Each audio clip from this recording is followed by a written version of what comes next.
Hola, soy Mercedes, vuestra contadora de cosas y de casos. Feliz 2024. Espero que no haya sido muy duro las fiestas para la mayoría de la gente, pero bueno, ya estamos aquí en el 2024 y nada, y brindo con vosotros con la bebida que más me gusta, el café con leche. Bueno, pues dicho esto, feliz 2024 a todos. Siento mucho no haber estado en estas fiestas. Mis disculpas. Bueno, pues como habéis visto en el vídeo, os traigo la historia de una niña en aquel entonces que es extremeña y en concreto de Cáceres. De hecho, ella vivía en Cáceres y que se sepa, hasta bien mayor estuvo en Cáceres. Después se le ha perdido la pista. Esto lo hago un poco en homenaje a mis raíces, que ya sabéis que yo, pues eso, mi sangre es extremeña. Es así. Bueno, pues paso a contaros. 1975. En aquel año había un programa de televisión dirigido por José María Íñigo que tenía mucha audiencia. José María Íñigo era un gran presentador, era el conductor del programa, y digo era porque nos dejó no hace mucho. Se fue de este mundo a un sitio mejor. Bueno, el caso es que este hombre era muy buen presentador de televisión y en cada programa que hacía pues había muchísima audiencia. Y una noche de 1975 pues nos trajo a un señor y todos nos quedamos. Bueno, pues el caso, este señor se llamaba Uri Geller. Uri Geller era, la verdad que no sé si era, no sé de qué país era. El caso es que el prodigio que operaba este hombre es que modificaba objetos de metal. Entonces, delante de la cámara, tocando una cuchara, un tenedor, lo que sea, conseguía doblarla. Incluso conseguía romperla, solamente con el hecho de tocarla. Aparte de eso, pues sacaba relojes que estaban estropeados, estaban parados, y con el contacto que hacía él, pues se ponían en marcha. Entonces, en ese mismo programa se dice a la audiencia que estaba viendo la televisión en ese momento, se les dice que vayan a buscar, pues eso, relojes estropeados, cubertería X, para que lo hicieran con él y para ver si había gente que tenía facultades, ¿vale? En ese programa se hacía eso. Muchos de los niños de aquel entonces se pusieron a mirar a ver cómo doblaban el tenedor, la cuchara, y había una familia en Cáceres que estaba compuesta por 3 niños pequeños. La más mayor de las niñas tenía 5 años y los otros 2 eran más chiquititos. Y entonces la madre esa noche les da a todos un cubierto para ver si ellos pueden doblar el cubierto igual que estaba haciendo Uri Geller. y curiosamente la niña de 5 años consigue doblarlo. Dobla un tenedor, que es lo que le da la madre.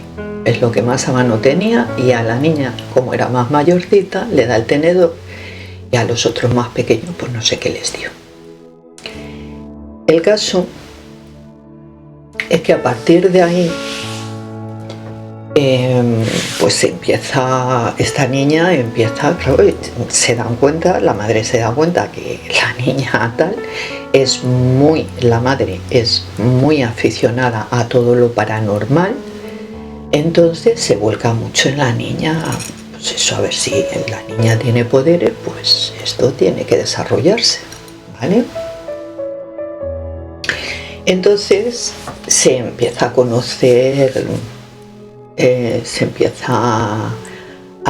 la niña empieza a desarrollar cada vez más, y se dan cuenta, hay un organismo en Cáceres, hay un organismo que es el CEPEX, en aquel entonces ya estaba, ahora no sé si seguirá, supongo que sí, en aquel entonces ya estaba el CEPEX, que es el Centro de Experiencias Paranormales de Extremadura. Entonces llega a sus oídos que hay una niña, una cacereña, que tiene poderes paranormales y que al parecer eran bastante mayores que los que había traído aquí Uri Geller.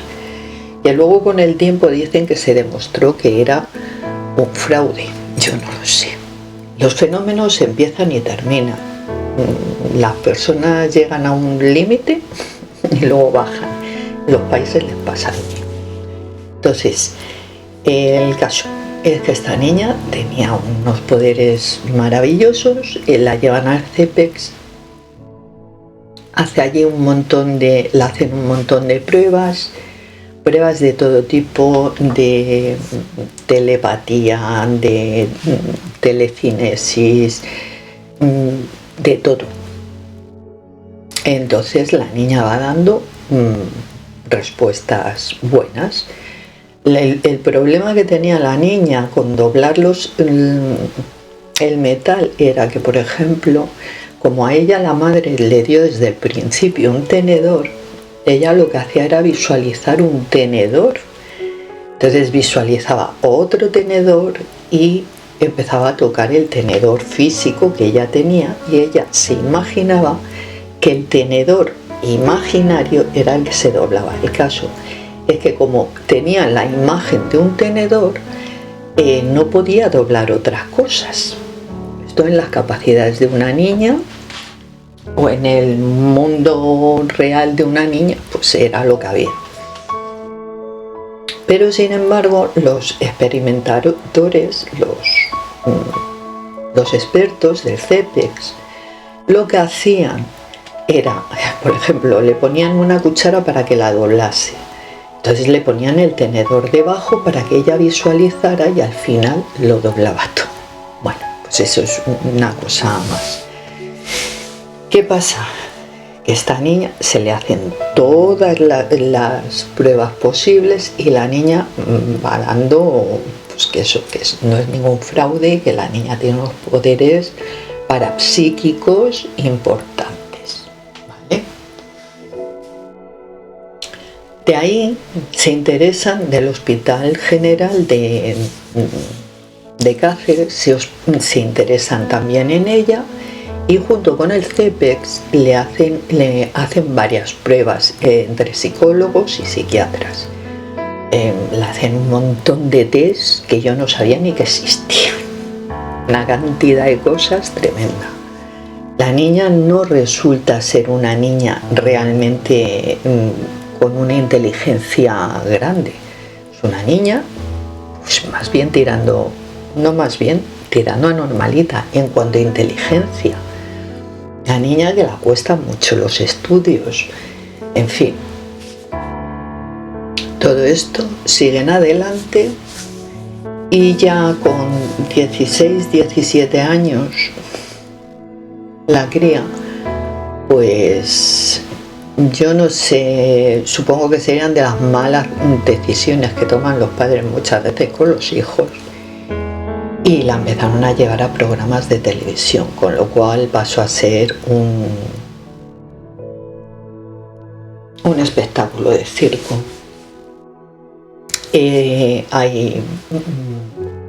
Salió en programas italianos, en programas japoneses. En Japón fue tremendo los programas que llegó a hacer esta niña. Esta niña además tenía sobre todo, hacía mucho de telequinesis, que eso era como lo más llamativo, pues cuando doblaba algo, cuando tal.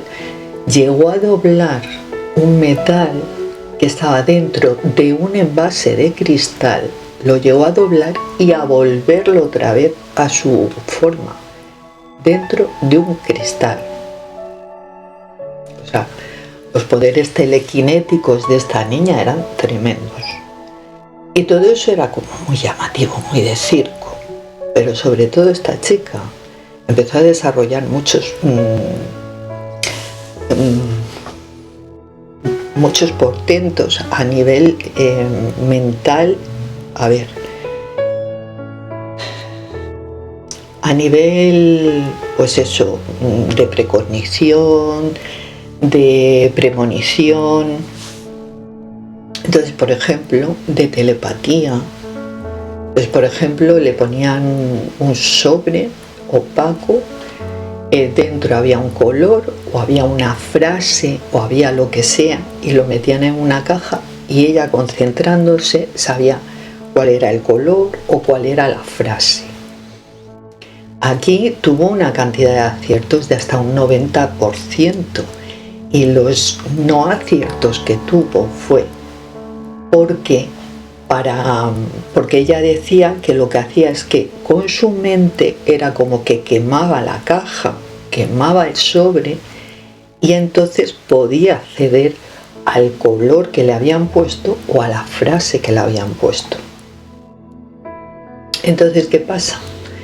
Que muchas veces, para hacer trampa, daban la vuelta o bien al color o bien a la frase. Entonces ella ahí no podía, porque ella hacía todo el trayecto mental, quemando en su mente la caja, el sobre, pero al estar al revés no podía.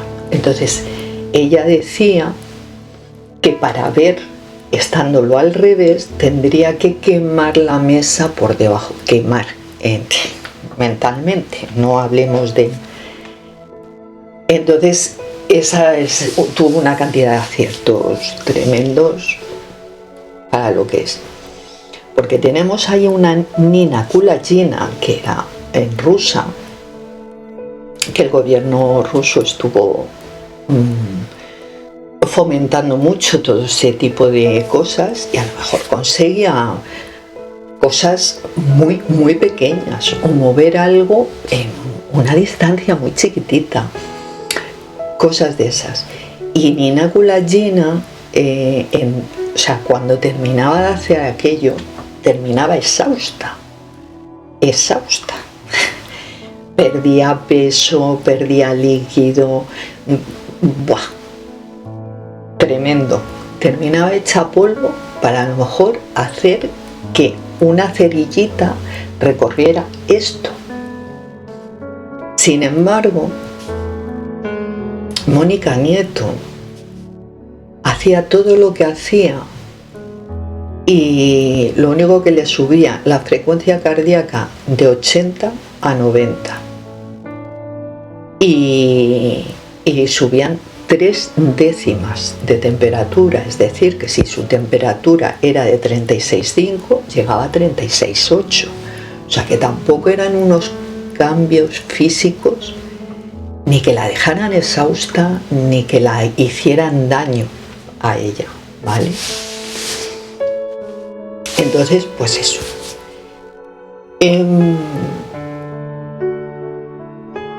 ¿Qué pasó? Pasa un tiempo y ella lo que expresa a un comunicador y se lo expresa cuando ya tiene el micrófono cerrado, después de hacerle una entrevista y tal, cuando ya ha cerrado el micrófono es cuando ella le expresa que ella tiene necesidad de ayudar a la gente, que sus manos le arden y que tiene esa necesidad de curar a las personas. Y tras eso, ella se retira. No se ha llegado a saber si ella es la que dice hasta aquí hemos llegado, si es la madre o si es un consenso de la familia, es decir, la exposición mediática se ha terminado en este momento. El caso es que ella a lo que se dedica a partir de ahí es a dejar el circo de la televisión y a ayudar a la gente. Hasta tal punto ella no se sabe muy bien si pone una clínica de sanación, una consulta, no lo sé. Ella tiene un herbolario, aprende mucho de plantas y yo me imagino que a lo mejor tendría una consultita donde poder hacer cosas. Bueno, pues con uno de sus pacientes, ella vio algo y ella fue la que le mandó al médico.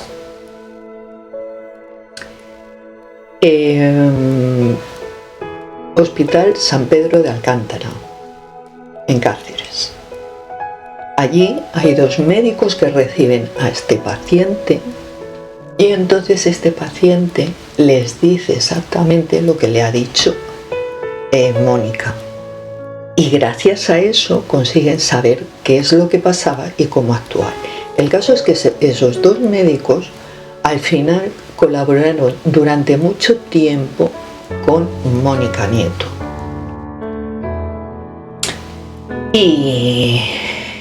Y luego todo esto se sabe también porque ella dio una entrevista a principios de los 2000 y nunca más. O sea, ella desapareció de escena, hizo una entrevista y volvió a desaparecer. La mujer tendrá ahora 50 y tantos años, 54 años, una cosa así tendrá. El caso que ella se supone que sigue con su actividad, se supone que sigue viviendo en Cáceres y se supone que mientras que tenga estas facultades, pues seguirá ayudando a la gente.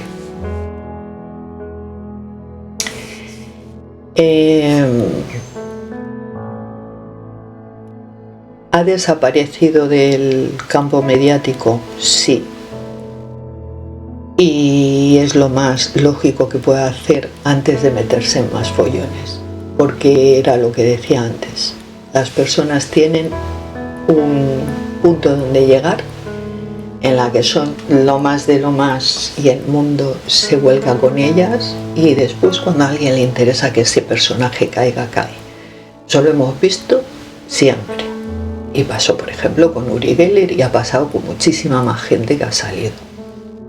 Y ha pasado a lo largo de la historia con países que han sido hegemónicos, como no va a pasar con una persona en concreto que llega a un punto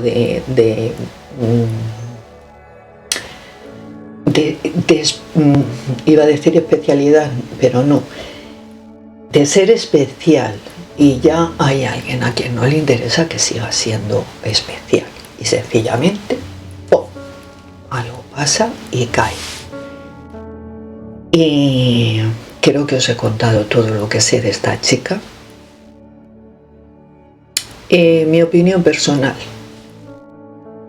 de todo esto, pues yo me imagino que es la misma que la vuestra, que a los niños hay que dejarles ser niños, que si tienen facultades hay que promovérselas, está muy bien en casa, y si ellos quieren también hay que promovérselas en casa y tienen que tener una niñez, tienen que tener una adolescencia, tienen que tener una juventud y una madurez. Y que todos estos circos de televisión, de redes sociales ahora mismo y demás, pues no benefician para nada para el crecimiento de los niños. Esta chica supo retirarse a tiempo, no sabemos si fue ella, si fue la madre, pero supo retirarse a tiempo y tener una vida más o menos normal, me imagino. No sabemos nada de ella, pero imagino que seguirá con todas sus cosas y cubriendo todas sus necesidades. Y fue muy maduro por su parte el asumir que aquello que hacía para las televisiones era un puro circo y que ella realmente a lo que estaba destinada era ayudar a la gente, porque al final de eso se trata, de ayudar a la gente. Y nada más, ya os dejo. Espero que haya pasado muy rápidas estas fiestas. Son fiestas terribles. Para mí, por lo menos, terribles. Y se hace notar mucho la gente que falta. Y todos tenemos esa esperanza de que con el nuevo año las cosas van a cambiar y que las cosas serán mejor, y las cosas no cambian. Y bueno, pues cada uno que se haga su mundito y trabaje su mundito, y al final es de lo que se trata. Y nada más. Lamento mucho, pido muchísimas disculpas, muchas, por no haber podido subir nada más. Os merecéis haber subido, que os hubiera subido algo más, pero no ha sido posible, lo siento. Bueno, pues nada, muchas gracias por seguir ahí. Soy Mercedes, vuestra contadora de cosas y de casos.